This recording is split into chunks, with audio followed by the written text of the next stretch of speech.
Hello students, नमस्कार। मैं doctor सीमा Saxena GSM college मेवर से आज पुनः आपके लिए एक वीडियो और लेकर आई हूँ। जैसा कि आपको मालूम ही है, हमारा टॉपिक चल रहा है संस्था यानी कि इंस्टीट्यूट।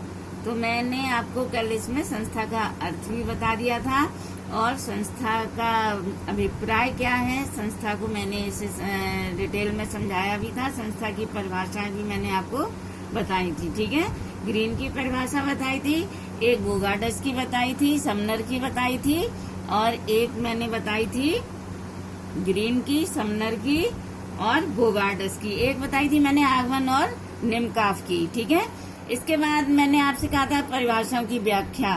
परिभाषाओं की व्याख्या भी मैंने आपको समझा दी थी। अब आता है संस्था की विशेषताएं या महत्वपूर्ण तत्व। इसके बारे में मैं थोड़ा सा बताऊंगी। देखिए, मैंने छोटा सा एक चार्ट बनाया है इसका संस्था की विशेषताओं का।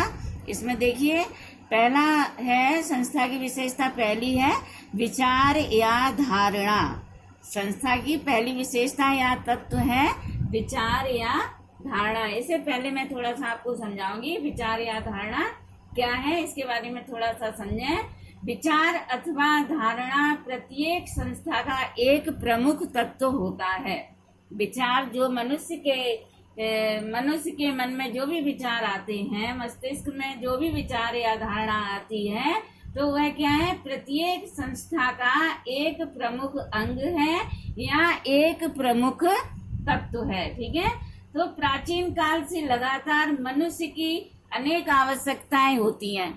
प्राचीन काल से बहुत समय से हमारे मानव की बहुत सारी आवश्यकताएं होती हैं। मनुष्य जब किसी आवश्यकता की पूर्ति के संबंध में चिंतन करता है, उसके बारे में विचार करता है, तब सबसे पहले उसके मस्तिष्क में एक विचार आता है। ठीक है, सबसे पहले क्या आता है, एक विचार आता है, जिसमें उस विचार में क्या होता है, जिसमें समूह के कल्याण की भावना निहित होती है। जो कल्याण, समूह का कल्याण है, समाज का कल्याण है, तो उसमें कल्याण की भावना निहित होती है। इस विचार से ही संस्था का विकास होता है। जो समूह के कल्याण की भावना का विचार है मानव के मस्तिष्क में, इस विचार से ही संस्था का विकास होता है। ठीक है, तो मैंने ये आपको समझाया विचार या धारणा। ठीक है, ये था संस्था का पहला तत्व या विशेषता।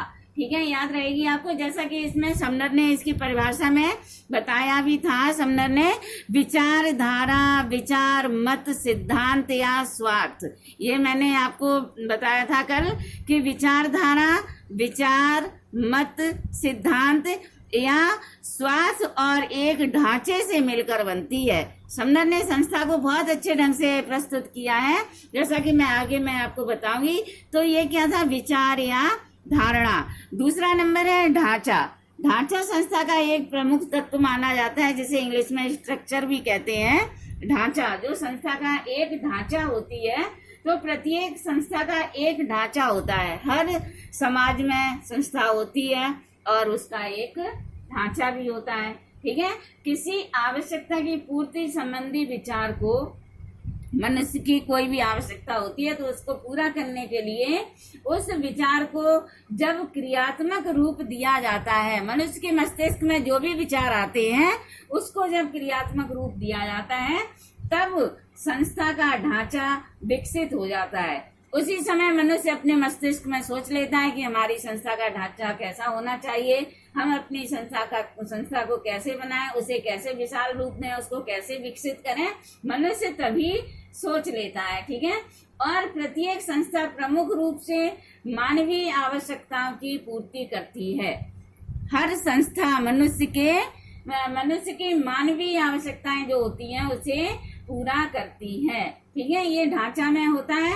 और विभिन्न प्रकार की विधियां, जितनी भी इसमें संस्था में विधियां हैं, इस ढांचा में जो ढांचा बता रहे हैं हम, स्ट्रक्चर, इसमें जितनी भी विधियां हैं, जितने भी प्रकार की विभिन्न विधियां हैं, जनरीतियां हैं, प्रथाएं हैं, रूढ़ियां हैं, ठीक है, सामाजिक नियम तथा कानून सम्मिलित रूप से किसी संस्था के ढांचे का निर्माण करते हैं। इसको आपको याद करना है कि जितनी भी विभिन्न प्रकार की विधियां, जनरीतियां, प्रथाएं, रूढ़ियां, सामाजिक नियम तथा कानून सम्मिलित रूप से किसी संस्था के ढांचे का निर्माण करते हैं।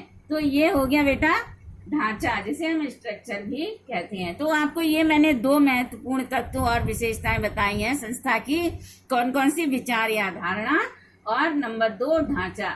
आपको समझ में आ ही गया होगा, और नहीं भी आया हो तो आप इसे पूछ सकते हैं दोबारा।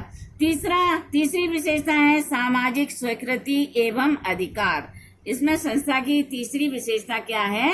सामाजिक स्वीकृति एवं अधिकार। ठीक है, इसे थोड़ा सा समझ लीजिए कि प्रत्येक संस्था को सामाजिक स्वीकृति प्राप्त होती है।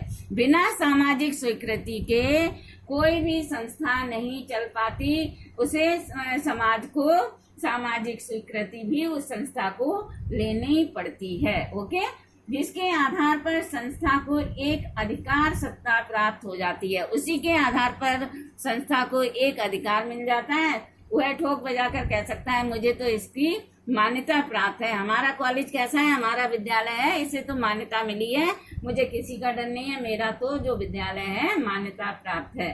ठीक है, यही संस्था होती है। विद्यालय क्या, एक संस्था ही तो है।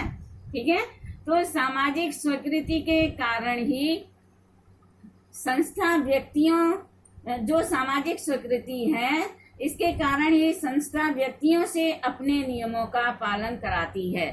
ठीक है, हर संस्था के अपने अपने नियम होते हैं, और संस्था का जो डायरेक्टर होता है वो व्यक्तियों से, उस संस्था के जो मजदूर होते हैं, मजदूर संघ होते हैं, उनसे अपने नियमों का पालन करवाते हैं। ठीक है, प्रत्येक समाज में, जैसे मान लीजिए एक उदाहरण दे रहे हैं, हर समाज में विवाह एक संस्था है। कोई भी समाज हो, हिंदू, मुस्लिम, सिख, ईसाई, हर समाज में एक ऐसी संस्था है विवाह तो हर किसी संस्था में होता है। ठीक है, हिंदू विवाह, जिसे प्रत्येक समाज में विवाह एक संस्था है जिसे सामाजिक स्वीकृति प्राप्त होती है। विवाह को मान लीजिए, इसे तो सामाजिक स्वीकृति प्राप्त है। विवाह तो हमें सभी का ही करना पड़ता है, जो हमें मान्यता प्राप्त है। विवाह हमारी कैसी संस्था है?